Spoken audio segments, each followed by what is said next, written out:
ഇനി ഞാൻ വന്നിട്ടുള്ളത് ഒരു ഈസി ബ്രേക്ക്ഫാസ്റ്റ് റെസിപ്പി ആയിട്ടാണ്. വെറും 2 ചേരുവകൾ മതി കേട്ടോ ഇത് ഉണ്ടാക്കാൻ. എളുപ്പമാണ് ഉണ്ടാക്കാൻ, നല്ല ടേസ്റ്റുമാണ് കേട്ടോ. അപ്പോൾ നമ്മുടെ മക്കൾക്ക് ബ്രേക്ക്ഫാസ്റ്റ് മാത്രമല്ല സ്നാക്കായിട്ട് നമുക്കിത് ഉണ്ടാക്കി കൊടുക്കാം. അപ്പോൾ ഈ അടിപൊളി ബ്രേക്ക്ഫാസ്റ്റ് ഉണ്ടാക്കാൻ വേണ്ടിയിട്ട് ഞാനിപ്പോൾ ഇവിടെ 2 കോഴിമുട്ടയാണ് എടുത്തിട്ടുള്ളത്. അപ്പോൾ മുട്ട 2 പൊട്ടിച്ചിട്ട് നമുക്കൊരു ബൗളിലേക്ക് മാറ്റാം. അപ്പോൾ മുട്ടയാണ് കേട്ടോ നമ്മുടെ ആദ്യത്തെ ചേരുവ. കോഴിമുട്ട പിന്നെ എല്ലാവരുടെ വീട്ടിലും ഉണ്ടാവുമല്ലോ, നമുക്ക് എളുപ്പത്തിൽ കിട്ടുന്നൊരു സാധനം തന്നെയാണ് കോഴിമുട്ട. അപ്പോൾ ഇനി ഇതിലേക്ക് ഒരു 1/4 ടീസ്പൂൺ കുരുമുളക് പൊടി ഇട്ട് കൊടുക്കുന്നുണ്ട്. ഇത് നിങ്ങൾക്ക് വേണമെന്നുണ്ടെങ്കിൽ മാത്രം ഇട്ട് കൊടുത്താൽ മതി, ഇല്ലാന്നുണ്ടെങ്കിൽ സ്കിപ്പ് ചെയ്യാം.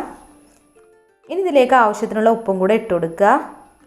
അപ്പോൾ ഇത് ലോക്ക്ഡൗൺ ബ്രേക്ക്ഫാസ്റ്റ് മാത്രമല്ല കേട്ടോ, അല്ലാത്ത സമയത്തും നമുക്കിത് ഉണ്ടാക്കാം.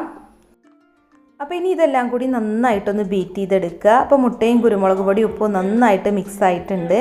ഇനി ഇത് വേവിക്കാൻ വേണ്ടിയിട്ട് ഒരു നോൺ സ്റ്റിക്ക് പാൻ ചൂടാക്കിയിട്ടുണ്ട്. അപ്പോൾ നോൺ സ്റ്റിക്ക് പാൻ ആയതുകൊണ്ട് ഓയിലൊന്നും ചേർക്കുന്നില്ല കേട്ടോ, ഡയറക്റ്റ് ഈ മുട്ട മിക്സ് അതിലേക്ക് ഒഴിച്ചെടുക്കുകയാണ്. ഇനി നന്നായിട്ടൊന്ന് പരത്തിയിട്ട് ലോ ഫ്ലെയിമിലിട്ട് തന്നെ ഇതൊന്ന് വേവിച്ചെടുക്കുക. നോൺ സ്റ്റിക്ക് പാൻ അല്ല നിങ്ങൾ എടുക്കുന്നത് വെച്ചാൽ കുറച്ച് ഓയിലൊന്ന് ഒഴിച്ചതിന് ശേഷമാണ് കേട്ടോ മുട്ട മിക്സ് ഒഴിച്ചെടുക്കാൻ, അല്ലാന്നുണ്ടെങ്കിൽ അടി പിടിക്കും. അപ്പോൾ ഇത് വെന്തിട്ടുണ്ട്. ഇനി ഇതിലേക്കൊരു ബ്രെഡാണ് വെച്ചെടുക്കുന്നത്. അപ്പോൾ ഒരു ബ്രെഡാണ് കേട്ടോ നമ്മുടെ അടുത്ത ചേരുവ എന്ന് പറയുന്നത്. ബ്രെഡ് വെച്ചെടുത്തിട്ട് നമ്മൾ ഈ മുട്ടയുടെ 4 സൈഡിൽ നിന്നും ഈ ബ്രെഡ് ഒന്ന് കവർ ചെയ്തെടുക്കണം. അപ്പോൾ ഇതുപോലെ അരികുവശം ഒന്ന് ഇളക്കി കൊടുത്താൽ മതി. എന്നിട്ട് ഇതുപോലെ ഒന്ന് മടക്കിയെടുക്കുക. അപ്പോൾ 2 മുട്ടയും ഒരു ബ്രെഡും മതി കേട്ടോ നമുക്ക് ഈ ബ്രേക്ക്ഫാസ്റ്റ് ഉണ്ടാക്കാൻ. അപ്പോൾ ഒരാൾക്ക് ഒരെണ്ണം മതി, ഒരാൾക്ക് ഒരെണ്ണം കഴിച്ചാൽ തന്നെ വയറ് നിറയും.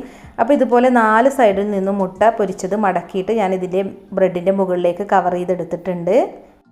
ഇനി ഇതൊന്ന് തിരിച്ചിട്ടിട്ടൊന്ന് വേവിച്ചെടുക്കണം. അപ്പോൾ നമുക്ക് വേണമെന്നുണ്ടെങ്കിൽ നല്ല മുരിഞ്ഞ് കിട്ടണമെന്നുണ്ടെങ്കിൽ ഒരു ടീസ്പൂൺ ഓയിലൊക്കെ ഒഴിച്ചതിന് ശേഷം മുട്ട പൊരിച്ചെടുക്കുക കേട്ടോ. അങ്ങനെയാണെന്നുണ്ടെങ്കിൽ ഒന്നും കൂടി ടേസ്റ്റ് കിട്ടും. ഞാനിപ്പോൾ 2 ചേരുവ എന്ന് പറഞ്ഞിട്ട് ഇനി ഓയിലൊന്നും ചേർക്കണ്ടെന്ന് വിചാരിച്ചിട്ടാണ്.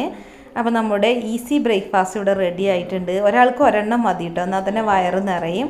അപ്പോൾ നിങ്ങളൊന്ന് ട്രൈ ചെയ്ത് നോക്കുക, എന്നിട്ട് നിങ്ങളുടെ ഫീഡ്ബാക്കും അറിയിക്കുക. പിന്നെ നമ്മുടെ വീഡിയോസൊക്കെ കണ്ടിട്ട് നിങ്ങൾക്ക് ഇഷ്ടമാവുന്നുണ്ടെങ്കിൽ ഒന്ന് ലൈക്ക് ചെയ്യുക, അതുപോലെ ഫ്രണ്ട്സിനും റിലേറ്റീവ്സിനും ഒക്കെ ഒന്ന് ഷെയർ ചെയ്ത് കൊടുക്കുക.